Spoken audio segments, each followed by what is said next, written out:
on this. So yeah, I wanted to finish up a few things about leadership before we get into the issue of power. Everyone hear me? Can you hear me? Someone let me know if there's an issue or anything. No, we can hear you, Professor. Good, okay. There's an air conditioner running. I'm gonna turn it off.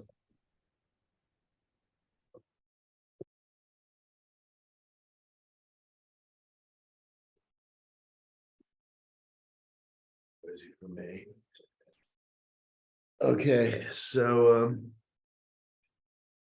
I said also your discussion board on Moneyball is due, I think tonight, and we're going to discuss that soon.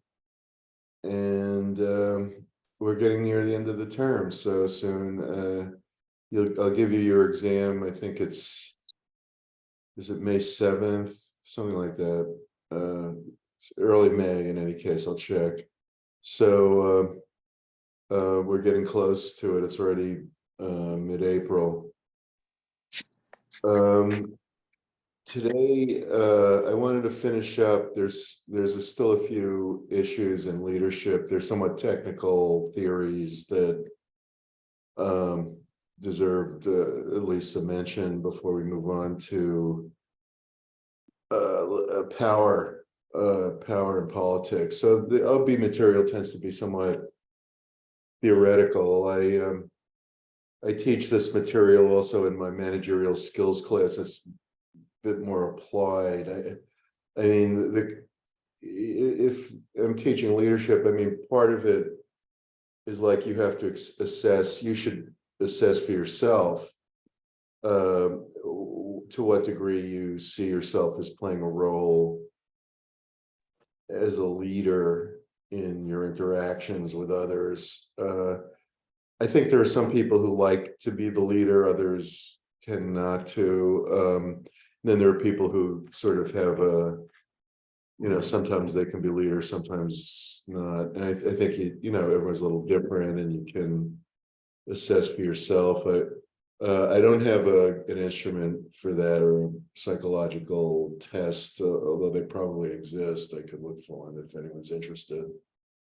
So anyway, leadership, we were talking about some of the issues, and I talked, I think, a bit about Fiedler's contingency theory, and also I think I mentioned situational leadership theory of Hersey and Blanchard, which is a contingency theory that suggests the appropriate leadership style depends on followers and the degree to which followers need to be directed or coached, or they could participate, or they could be completely delegated to. Different kinds of employees are different in that regard. I mean, if you're dealing with professionals, it's different from if you're dealing with, say, construction workers who are probably more likely to shirk. Although I think white collar shirking probably has it may be in some ways more serious because it can involve things like fraud, which we recently witnessed in the FTX Sam Bankman-Fried scandal that has been ongoing. And I think we also witnessed it in the terrible bank failure of Silicon Valley Bank. I think part of that story involves some elements of shirking meaning not doing the things necessary to optimize the firm's welfare or the shareholders' value. I believe that a lot of companies now are increasingly politicized, and they're focusing on things that don't generate shareholder value. And this, in fact, could be called shirking as well. So in any case,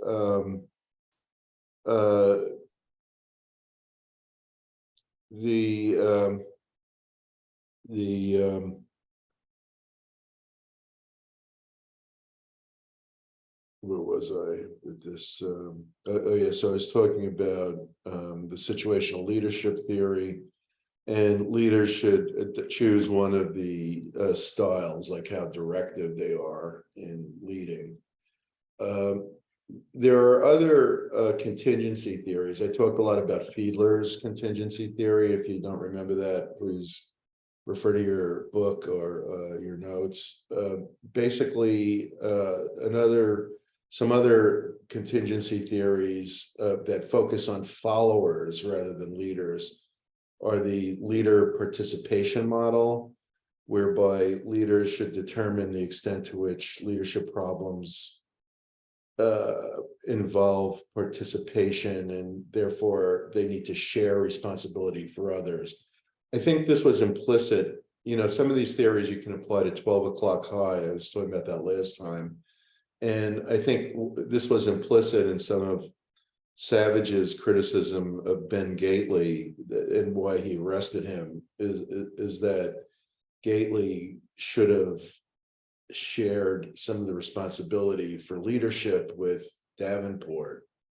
And that really is what the leader participation model says, although it suggests that the leader rather than the followers should be the ones to determine this. And, so the fault would have been more with Davenport than with Gately. The shared leadership theory suggests it's slightly different from the leader participation model. The leader participation model says that leaders should determine the extent to which leadership problems involve participation and share responsibility. The shared leadership model suggests that leadership can often become an emergent state in which leadership roles are distributed across followers and all are capable of influencing each other. Leadership is thereby a collective responsibility. There's this tradition in the management literature to emphasize the collective nature of management. This goes back to the progressive era. Mary Parker Follett, who argued that management is getting things done by people, emphasized the importance of groups and collective initiative. And this was also a part of the human relations school, but the human relations school differs from this idea of shared leadership theory in that it saw the leader as driving the group norms, whereas shared leadership theory suggests that leadership is an emergent state, which has to be understood. And so the leadership is enacted by the group, not by the leader per se. So that's a slight difference. And then followership theory puts more emphasis on the followers, and it suggests that what's important is that the followers be capable of putting a leader's vision into action. And it emphasizes follower traits such as industriousness and enthusiasm and organizational citizenship behaviors, whereas poor followers who don't have these traits may be insubordinate, incompetent, or conformist. All right, another set of theories is leader-member exchange theory. And in this point of view, leaders and members have unique relationships that vary in quality, and followers comprise in-groups and out-groups.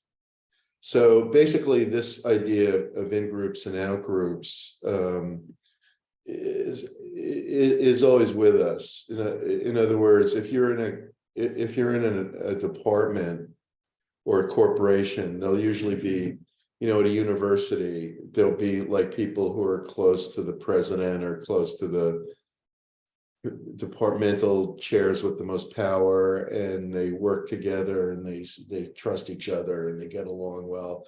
This was what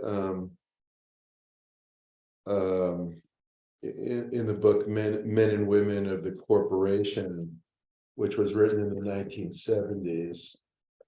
What was her name? Rose something. She was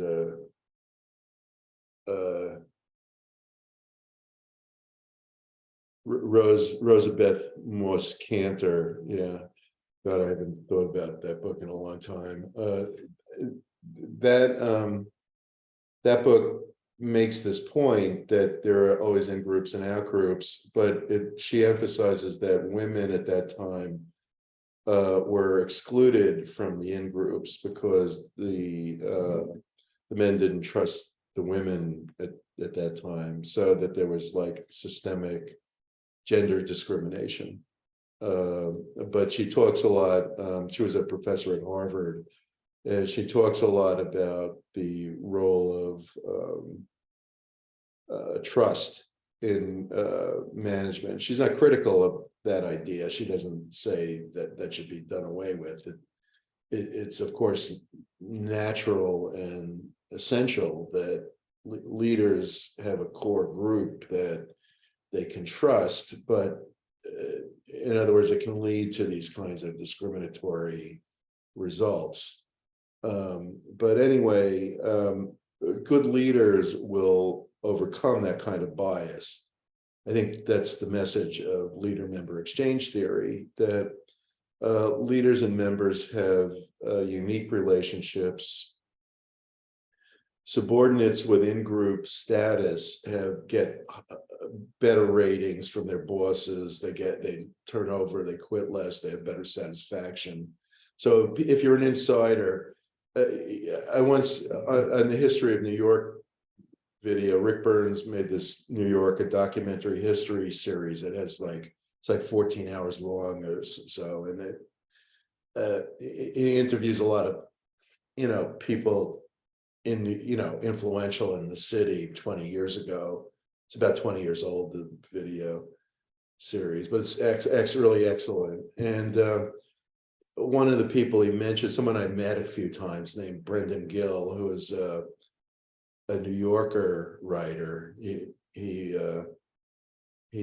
wrote a book here at the New Yorker, for one thing. He wrote a number of books and was a famous writer. And he says on that video, he says there are two types of people, insiders and outsiders, and everybody wants to be an insider. And he was an insider. I mean, he was a Yale, he is a skull and bones guy, a true insider. But the thing is, I don't really agree with that everybody wants to be an insider. I think that's sort of a thing of the past in a way. I'm not saying that still doesn't exist, and that you can become really successful simply because of your contacts. That's all true.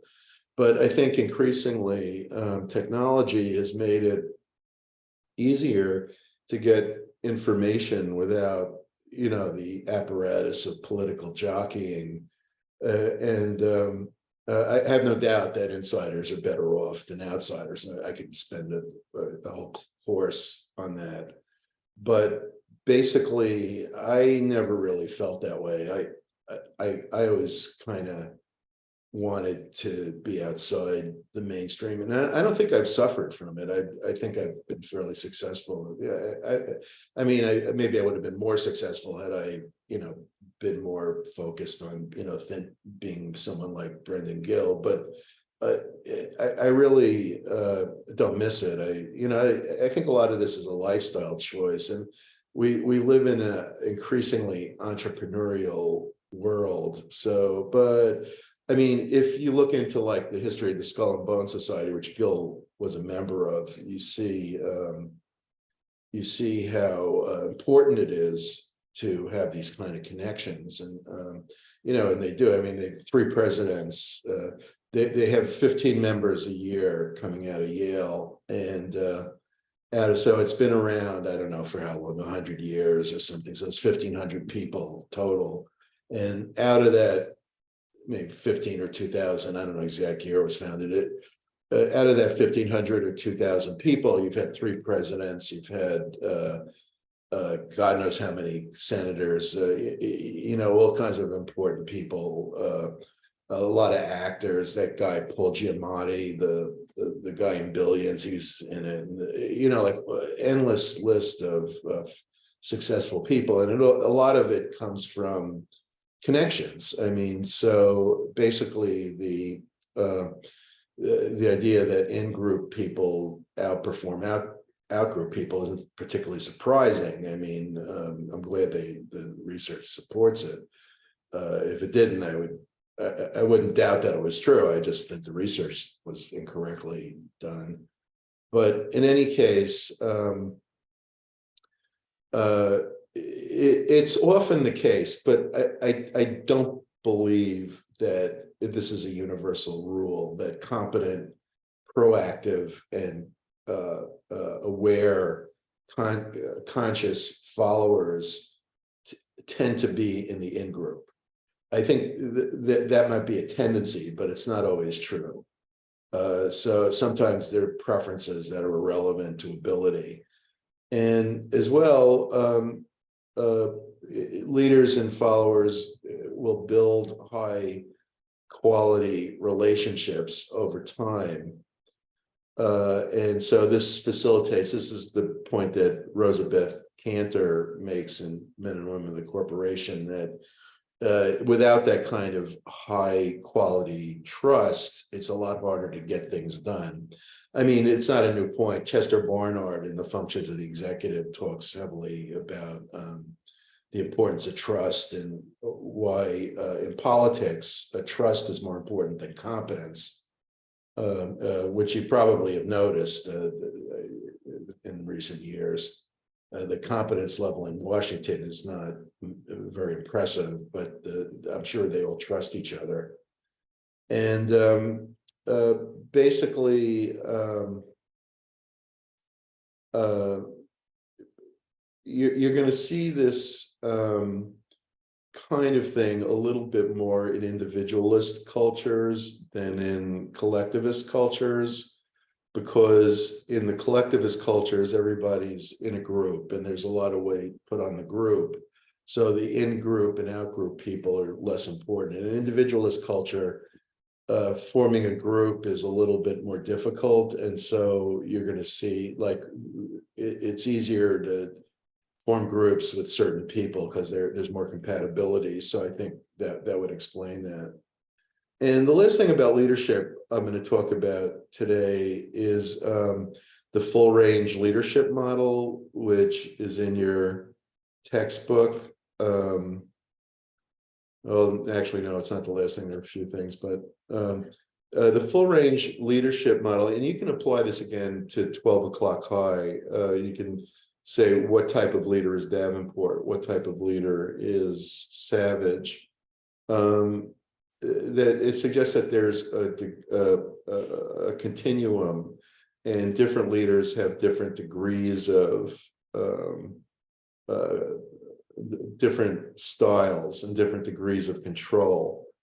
And the continuum starts with laissez-faire, which means that the leader's passive and doesn't do a lot. It moves into transactional, where leadership is largely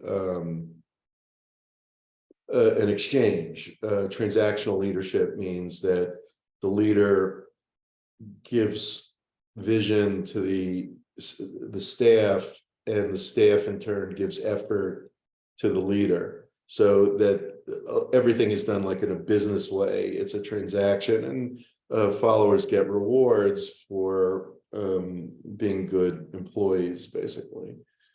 So basically, transactional leaders guide their followers, and some examples of this kind of thing: management by exception, is that leaders are there to help put out fires. They help when something's wrong, but otherwise they depend on their rank and file to do the job most of the time. Another one of these transactional theories is contingent reward theory, which involves pay for performance. Basically, the idea is that the followers do X and I pay for X. So there's a transaction.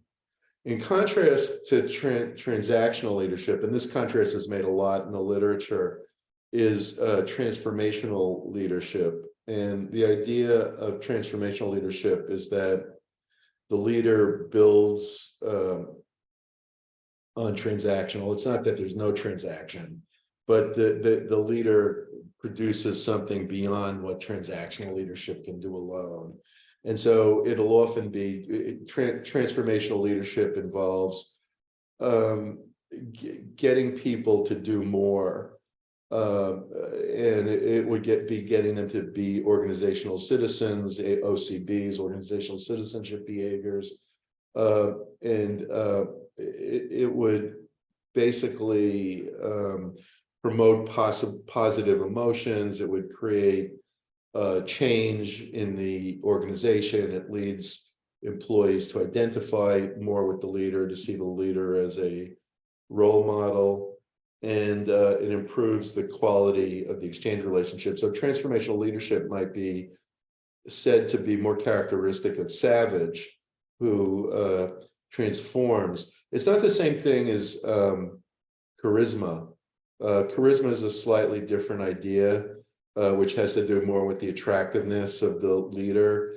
And I think, if anything, Davenport may have had more charisma than Savage, but Savage needed to transform the unit because it had fallen into disrepair, and that required transformational leadership.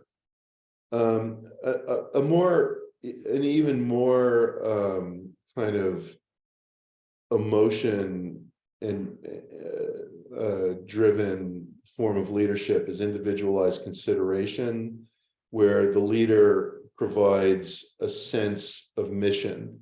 And I think this was missing from Savage's leadership. I think I mentioned that. He transforms the unit, but he doesn't provide a very strong vision until Bishop meets with him privately, and then he kind of articulates it in that private meeting. But he instead of like spreading around a big mission, he fails to do it. And so I think that was missing from his leadership. And the fifth one, intellectual stimulation, is where there are high expectations. Leaders use symbols to focus efforts. Purpose is expressed in simple ways. Inspirational motivation goes even further, and it communicates high expectations and uses symbols.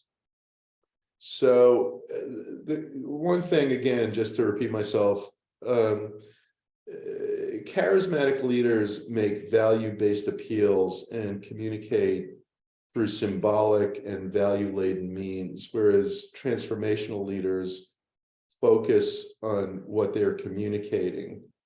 Both aim to inspire people, but I think charismatic leaders are more of a they serve as more of an inspiration, whereas transformational leaders are motivating others through their change tactics. There are a couple other points. Authentic leaders, the idea of authentic leadership is that authentic leaders know what's important to them, are anchored by their principles, listen to others. So authentic leaders are people who lead by principle, and they're flexible and they display their true beliefs to the group. I don't know how important that is in the corporate world. You don't get a lot of this in the corporate world. It's a lot closer to charisma, the idea of authentic leadership. I think you're gonna, at times, if somebody's a really good corporate entrepreneur or leader, you may see it at times, but most of the time you don't. Most companies don't have that. Ethical leadership just means that the leader serves as an ethical role model and demonstrates appropriate behavior, and that's always a good thing. And the idea of servant leadership is that leadership goes beyond self-interest to focus on opportunities that help followers. Servant leaders empathize, they persuade, they're stewards. This kind of leadership is going to be very good. In the book, Good to Great by Jim Collins, which I highly recommend. It's an excellent book. Collins goes through a bunch of companies. He goes through the S&P 500, and he tries to identify the companies with the best long-term performance. And then he isolates those companies and tries to interview them and tries to understand why is it that these companies outperform all the other companies.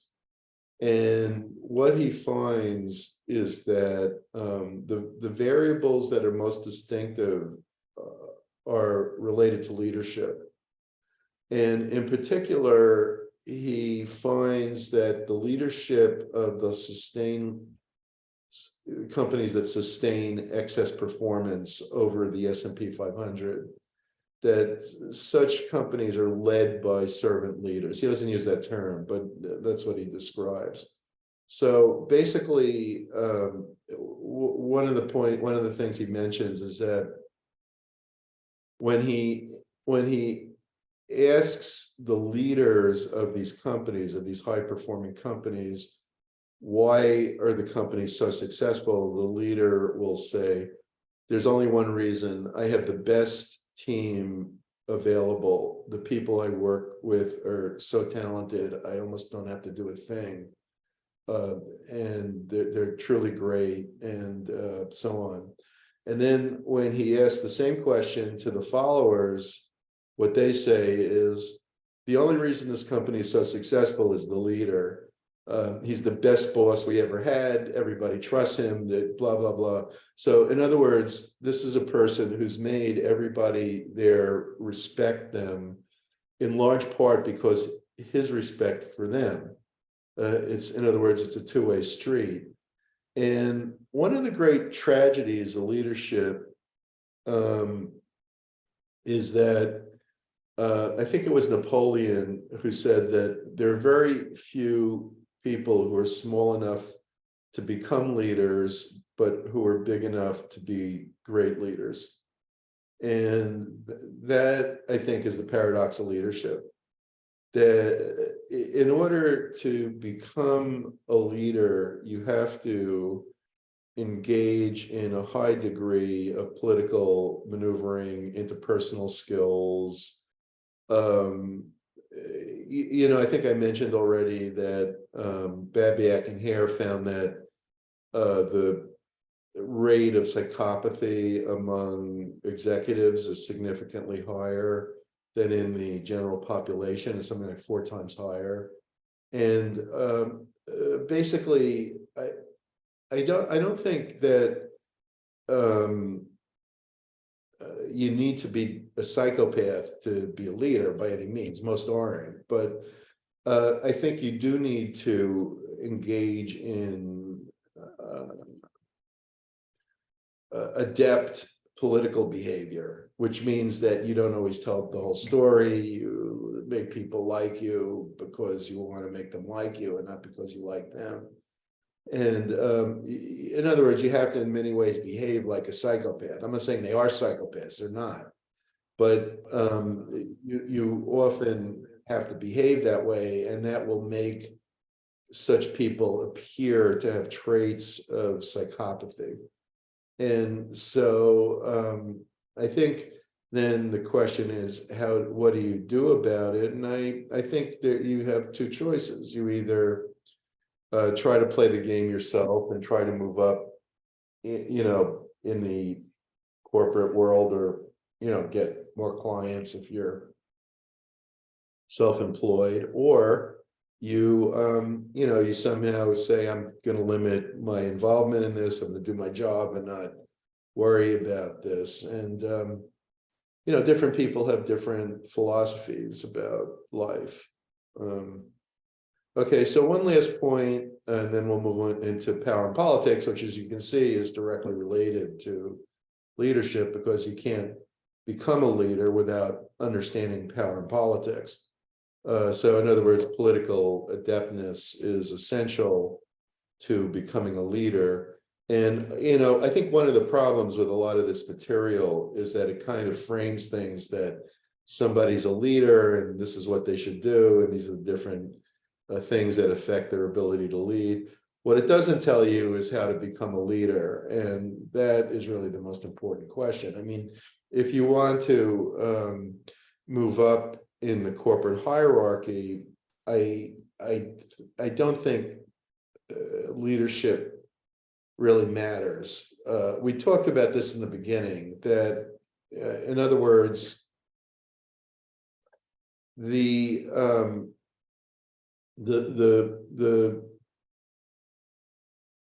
difference between effective and successful managers is that successful managers spend their time in upward networking, whereas effective managers spend their time in human resource management, leadership, and Luthans and Rosencrantz wrote this book, Real Managers, and they interviewed a lot of managers, and what they found is that when people saw people as successful, there were always people who were networking a lot and dealing with the higher ups and getting trust. Whereas when people were effective and were able to get the job done, they were focusing more on managing their employees, getting their employees to like them. And this is pretty much the same thing I was just saying about what Napoleon said, that in other words, to be successful, you have to be a networker and focus on trying to gain power through networking. Whereas to be a good leader, you have to develop a relationship of trust with your subordinates and motivate them. And so those two things are often not the same. They can be. I'm not saying Luthans and Rosencrantz didn't claim that you couldn't be both, but it would be hard because you have to spend time on each activity. So, there's just a natural crowding out effect. So basically, the last thing I'll mention in connection to leadership is trust. Basically, trust is essential to being a good leader. That, in other words, you want to win people's trust. You have to have people you trust. So trust is a psychological state of mutual expectations. People depend on each other and are concerned for each other's welfare. In management, the legal role that employees play to their companies is really it becomes more so as you move up the hierarchy, but is a relationship that is fiduciary. The idea of a fiduciary relationship means that you occupy a position of trust. The word fiduciary comes from the Latin word for trust. And basically, as in fidelity. A lot of banks are often called Fidelity Bank and so on. And they're just they're playing on this idea of a fiduciary. Well, the idea of a fiduciary is that your employer is entitled to a degree of trust, and if you violate that trust, you're violating kind of an expectation that the employer is legally entitled to, because from the very fact that they've hired you and you've agreed to work for them, you've committed yourself to not betraying your boss. I think one of the mistakes I made when I was an employee in the corporate world was that I didn't put enough weight on that mindset. And I think that actually a lot of employees today don't. And I think part of the problem is lack of leadership, but it's also true, I think, just socially that people are cynical. But basically, I think people become successful to the degree that they fulfill their role. And I think somebody who thinks of themselves as a fiduciary when they work for somebody is going to do a better job and be committed to the welfare of the firm they're working for. So you might put that in your mind a little, that when you work for somebody, you take on an ethical obligation to them. I hear a lot of talk around about ethics, but I almost never hear about people saying, oh, I need to become more ethical by showing greater commitment to my ethical responsibilities. I rarely hear people saying that. I hear that firms should be more ethical by, saving the whales or whatever. But really, I think a real concern for ethics is one that where you take responsibility for your own ethics, and you say, I'm going to do right by the people I work for. So that in turn means that they can trust you more. And if people have a position of trust, then they're able to function better. Groups that trust each other are more effective. Trust encourages risk taking. The people with high trust are more productive. And also trust is related to integrity or honesty. Okay, so that wraps up what I was going to say about leadership. And today we were going to talk about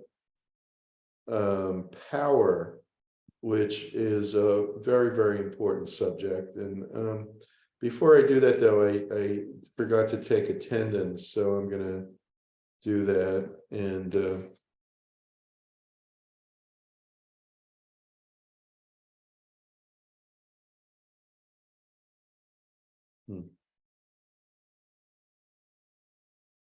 some reason I haven't used this attendance sheet in a while, but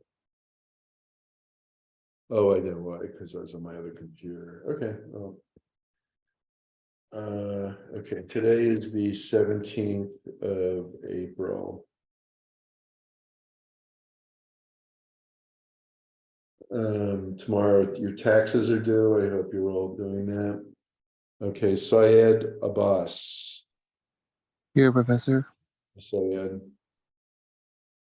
Syed Ahmad.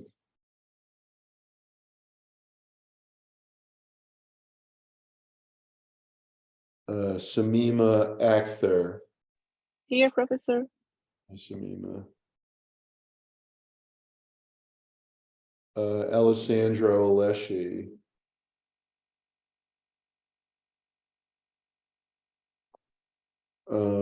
David Batesh. Yes, here, Professor. Hi, David. Anam Bahati. Here, Professor. Yeah.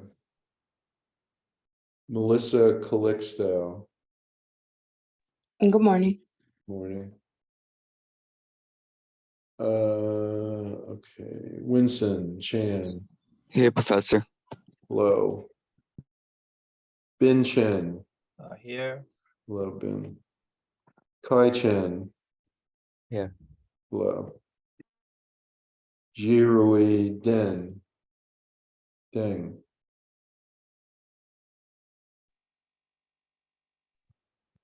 Farhan Aram. Good morning, Professor. Morning. Brianna Faustin. Here. Hello. Steve Fang. Here. Hello. Jonathan Gonzalez. Here. Hello. June Grant. Here. Hello. Ming Hao Hu. Here. Hello. Angelica Laborde.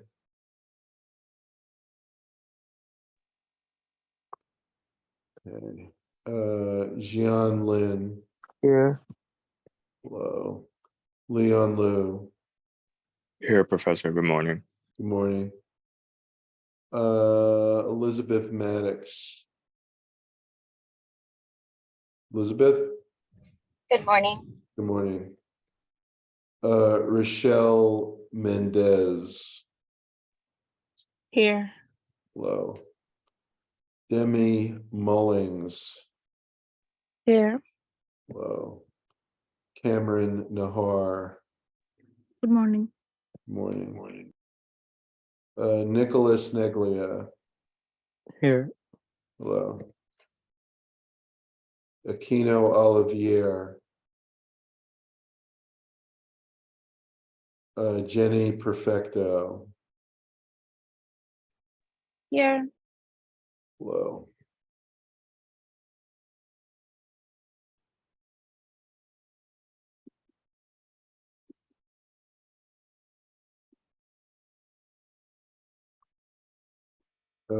Chenille Pell.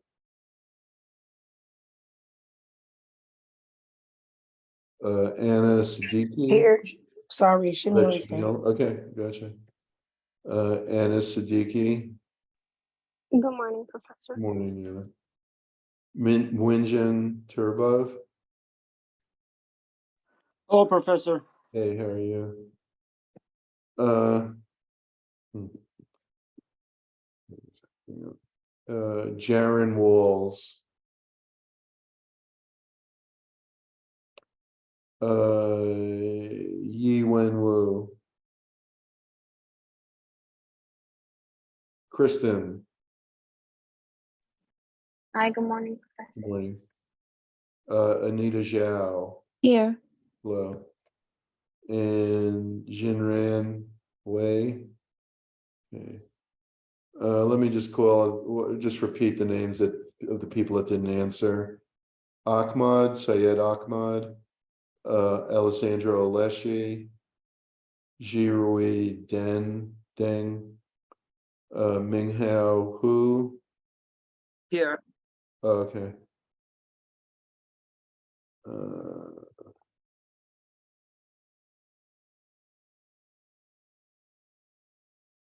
Oh no, I had you. I'm sorry. That was the wrong. I looked at the wrong line there. It was Angelica. Aquino Olivier. Jaron Walls, Yiwen Wu. Okay. Jinran Mei. All right. Okay. Okay. So I think like the important point about power, first of all, if you work in a company rather than for yourself, power is a really important issue, right? How to get it, who has it. There's a famous story in the book, The Best and the Brightest by David Halberstam, which is an old classic about the Kennedy administration. And one of his central characters, which actually you're going to watch a movie about soon, is Robert McNamara. And one of the anecdotes that Halberstam gives about McNamara is that a staffer in his department who is like among his in-group, if you will, I'm just talking about, was offered the position of White House press secretary. So if you follow the news at all, you know that the White House press secretary is usually a younger official. They're usually someone who seems like they're, on the path to success in some ways. Although I don't know how many of them actually get heard of afterwards. But they become well known, and they're on TV all the time. with talking to reporters and so on. And this guy goes to McNamara. He says he was offered the job of White House press secretary. Should he take the job? And McNamara said, no, it would be foolish to take that job. And he proceeded to give the guy an analysis of every single job in the White House, from chief of staff down, and he told him which jobs had power and which jobs didn't have power, and that he should only look for the jobs that had power. So basically, this is a guy who, you'll see in the film, was a professor at Harvard, and he got called to serve during World War II, and fell in with a group that was called the Whiz Kids, and their job was to analyze statistically defense problems and come up with optimizing solutions. And one of those you've already seen in 12 O'Clock High, when they told Curtis LeMay and Savage and Paul Tibbets and the rest of them that they have to fly at 5,000 feet or 9,000 feet.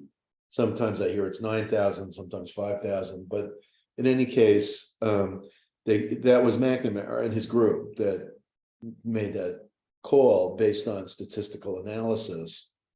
And so after the war, the leader of that group,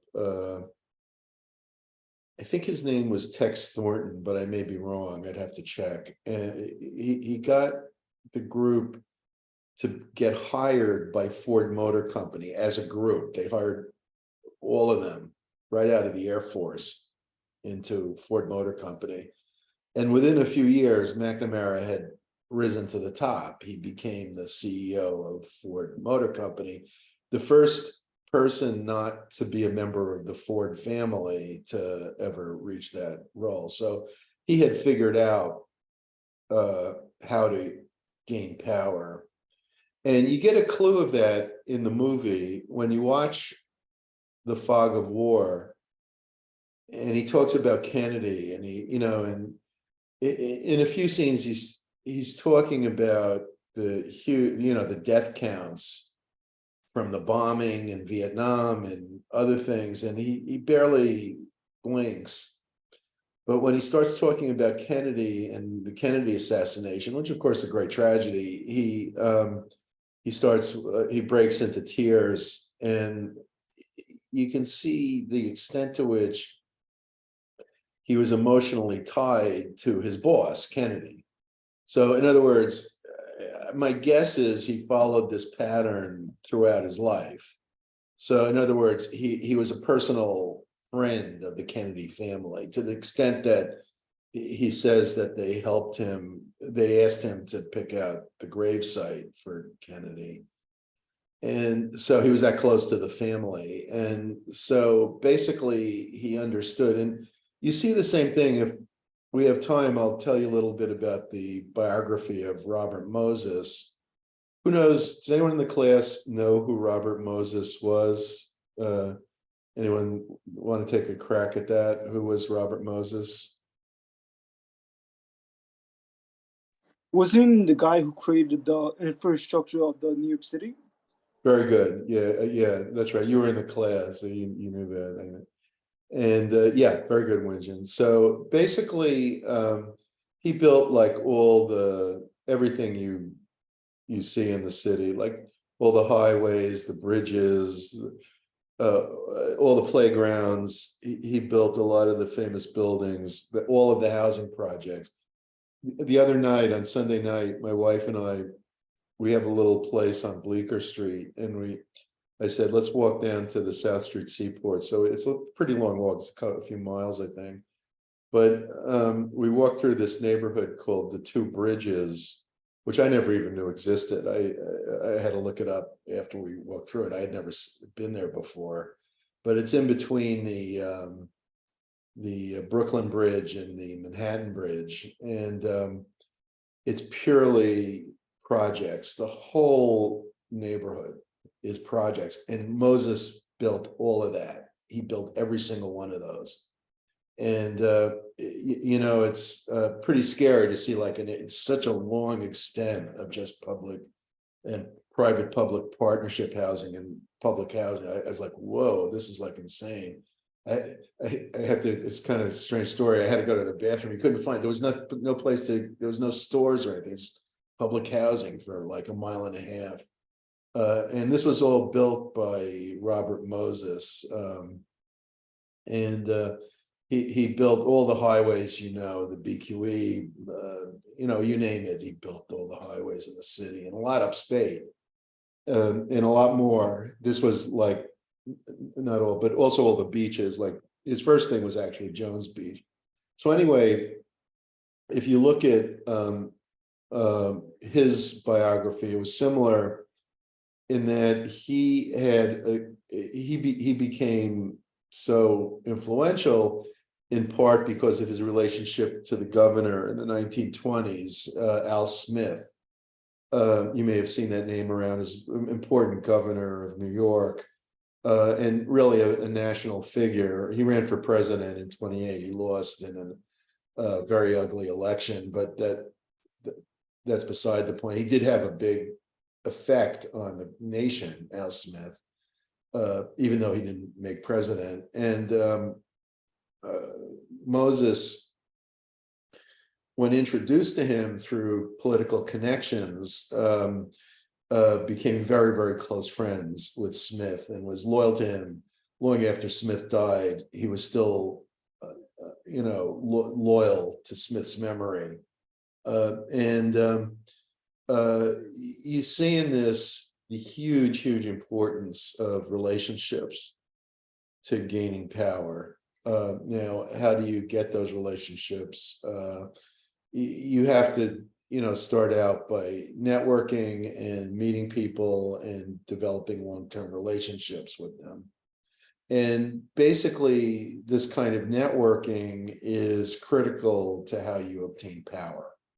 Okay, so this is a very important point. And really, I'd say, if you get nothing else out of the course, the importance of networking and developing long-term relationships to obtain power is an idea that you can carry forward and apply. All right, so basically, power has to do with the capacity and discretion and means to enforce someone's will. So it gives you the ability to get others to do what you want. People, in large part, do what a powerful person wants because they're dependent. The more people rely on a powerful person, the more powerful the person becomes. I think that's true for some kinds of power. I think that's a little bit too general. I don't really think that all kinds of power are the same. For instance, you can gain power simply by doing people favors. So in other words, if you do someone a favor, you then gain power, and you can then ask that person for something. So in other words, some kinds of power is transactional. Stephen Covey, in the book 7 Habits of Highly Effective People, which I highly recommend. If you haven't read that already, you really should. It's a really useful book. He talks about the emotional bank account, that, in other words, all relationships involve give and take, and you make deposits in an emotional bank account and then make withdrawals. And if you make the withdrawals too much, you destroy the relationship. And so I think any relationship involves a degree of power. And so you get that power by gaining trust. So I think besides dependence, I think trust gives you power as well. The book again suggests that power is downward in nature, but I think that's an old-fashioned model. I don't think it's true. Power can be lateral or even upward. Saul Alinsky in the book Rules for Radicals, which is another great book that I highly recommend if you haven't read it. It's absolutely essential book. Rules for Radicals.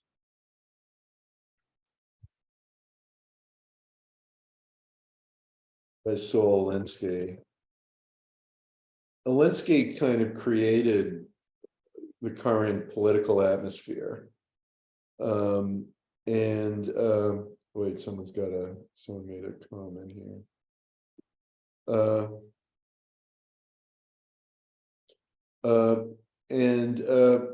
Basically what he argues is that people lower down can seize power over people higher up, and then he gives a set of rules for how to do that.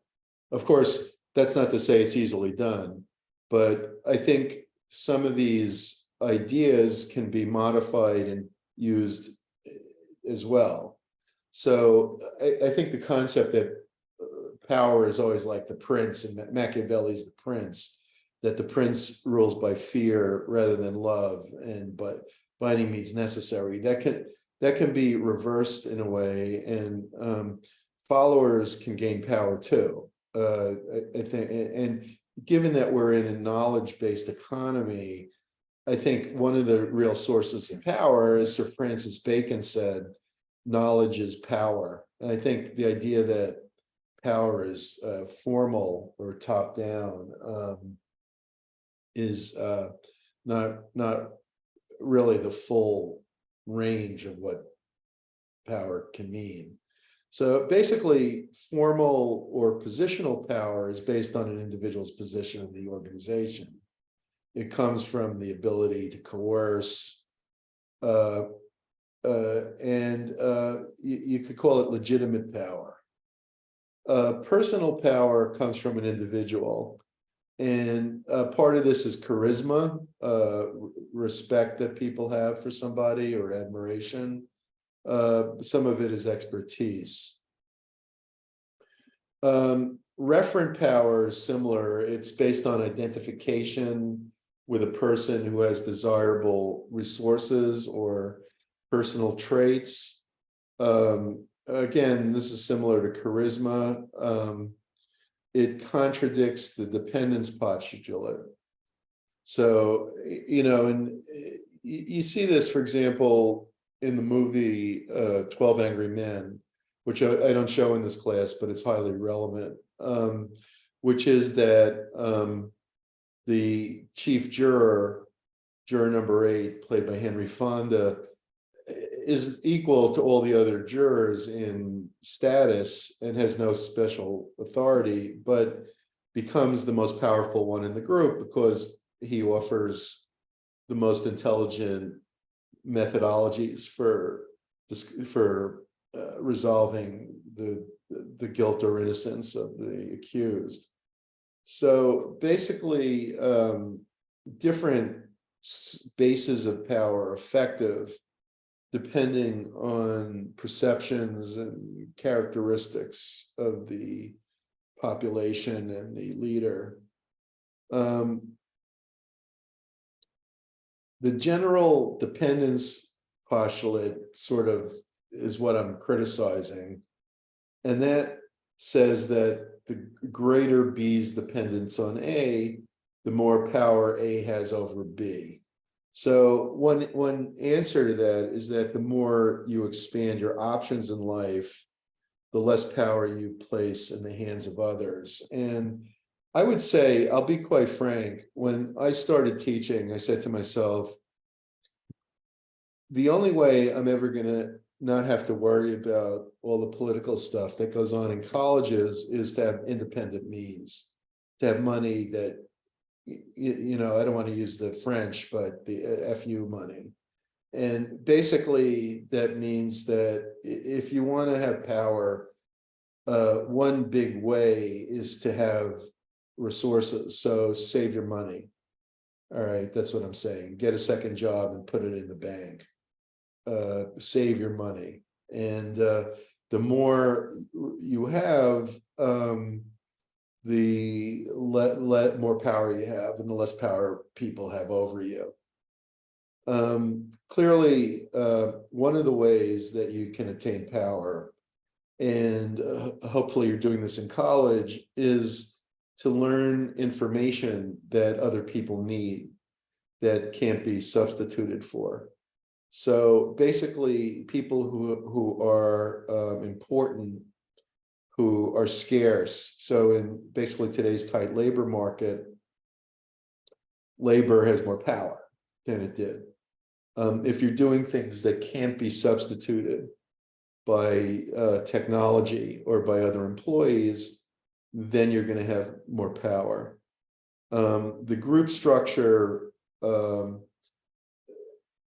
influences how easily you can attain power. So there are a number of kinds of groups or organizations, and the idea of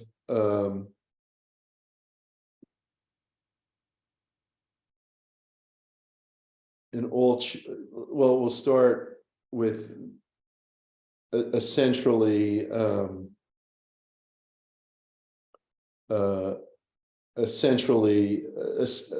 centered the wheel. That's what I'm thinking of, the wheel. The wheel is a kind of a hierarchy. There's one person in the center, and then everybody reports to that one person in the center. Okay, now if you picture it that the circle in the middle is pulled upward so that it's at a higher level than the points at the ends, then it becomes a hierarchy. Okay, if it's a group, then this type of thing will lead to the central person becoming more powerful, even though they have the same level as everybody else. So somebody who's doing something that's relevant to what everybody else needs is going to gain more power. So if you're doing something that's essential to what everybody else does. So that's part of the reason why technology in our society, if you go back to the 1950s, probably the people with the most power were the big corporations. They controlled the jobs, they were producing most of the goods people consumed. Then I think in the 70s, with the elimination of the gold standard and the unfettered creation of money by the Federal Reserve Bank, finance became extremely important. Everybody is investing in the stock market, all the firms cared about the stock market, and finance became the most powerful. I think that's now shifted to technology, that technology is now the most important institution, because everybody's now dependent on technology. Our class depends on technology, and so naturally power accrues to the tech people, and they've become increasingly controversial over time. Other kinds of networks are less hierarchical. So for example, you could have something like this, where you have a chain, and part of that, the old-fashioned hierarchical corporation had used a chain, but it was from the first person would be the top person, and then this would be, extended out. It would be a level. It would be a higher level and a lower level. But you could also have a chain, like if you're dealing with multiple people on a project, there could be one person communicates with another person, and that person communicates with a third person. So it could be on the same level also.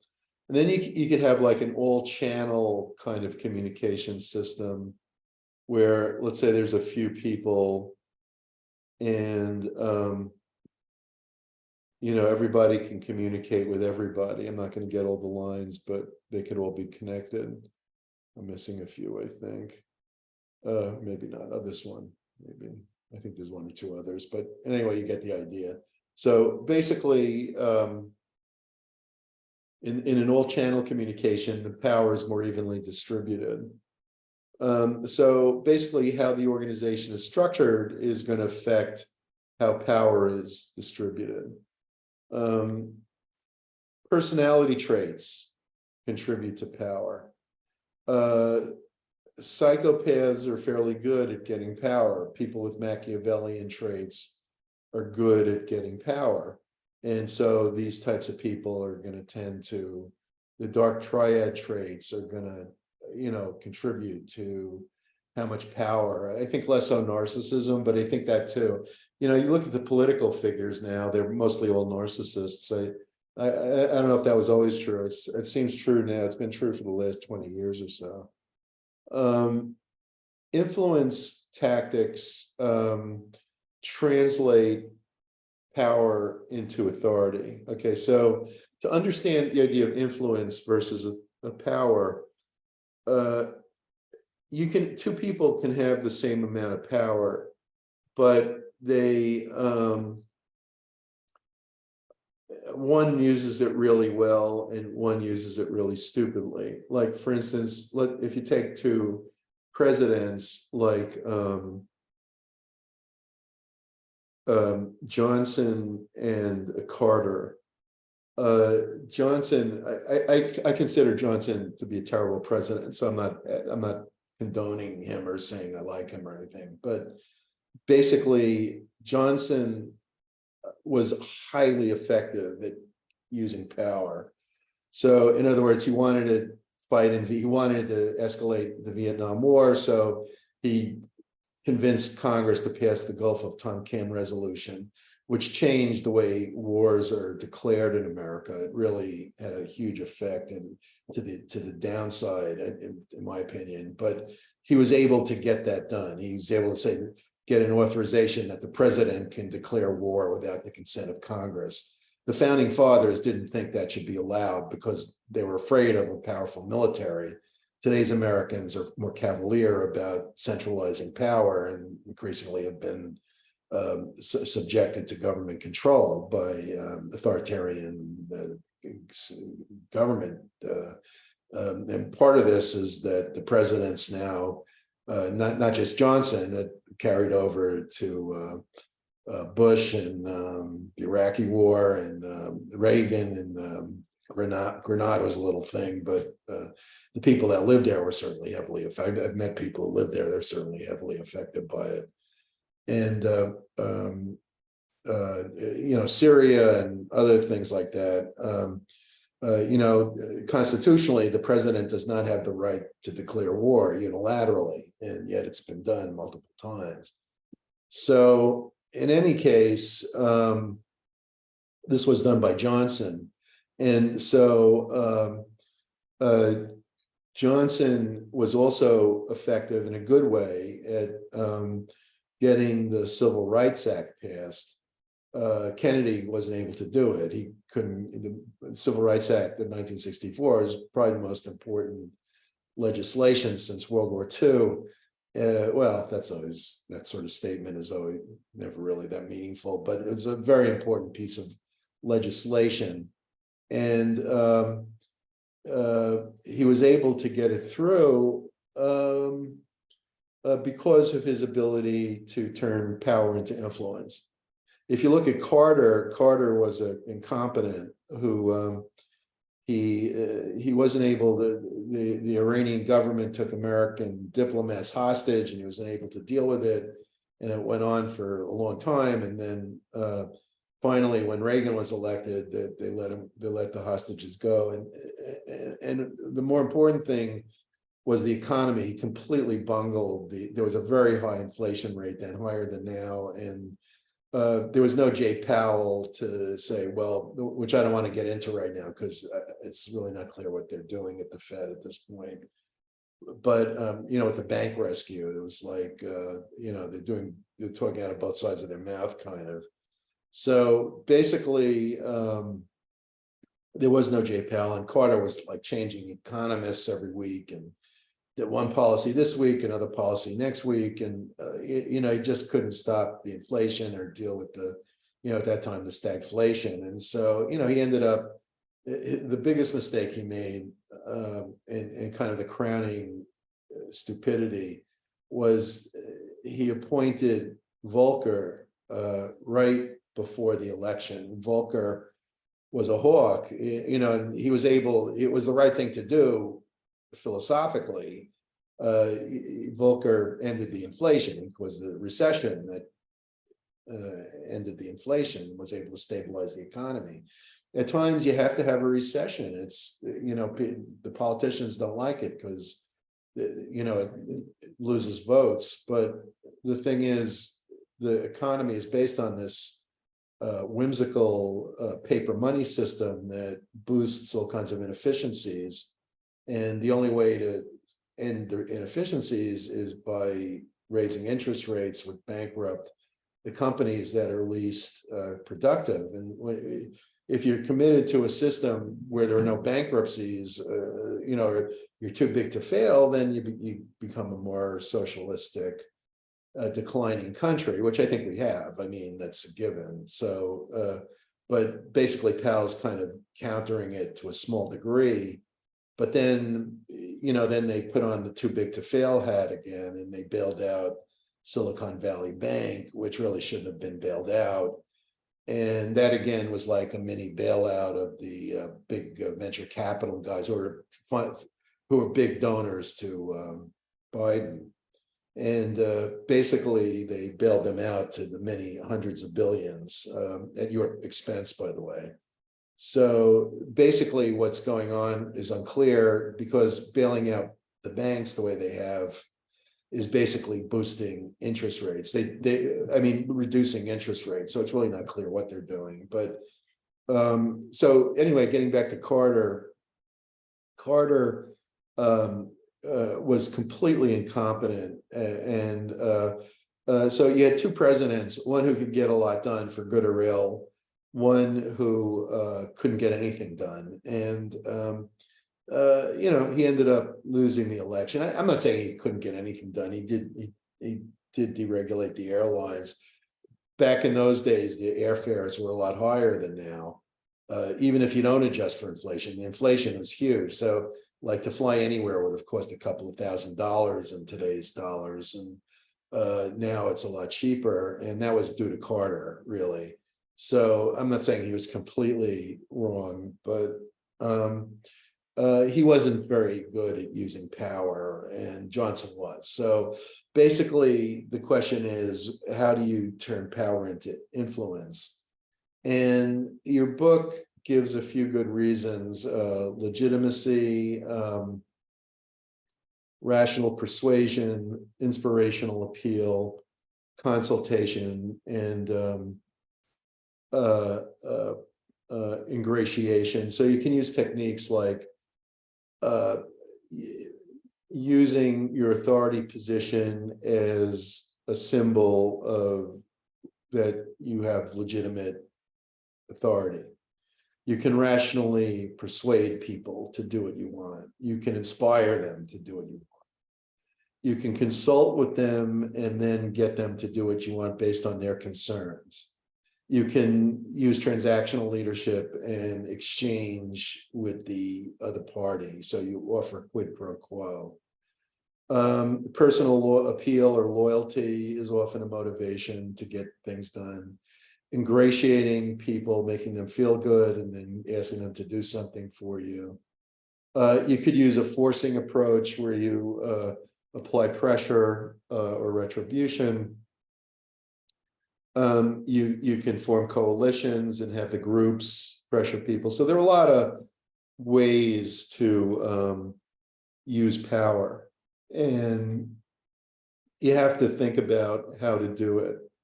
The best ways, and I'll finish up today, we're almost out of time. The best ways are the preferred influence tactics, which are rational persuasion. You reason with people, you inspire them, you ingratiate yourself to them, get them to like you, and you use legitimacy. If you want to influence people upwardly, so you want to influence your boss, you need to use rational or inspirational methods.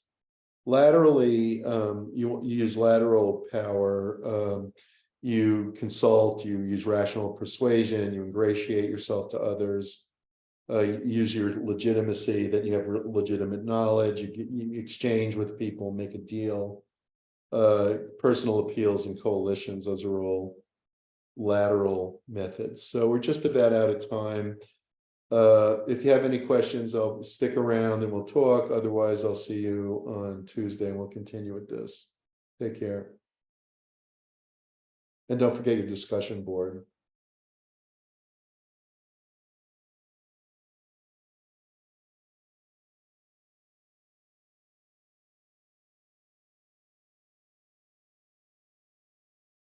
Any questions from anyone?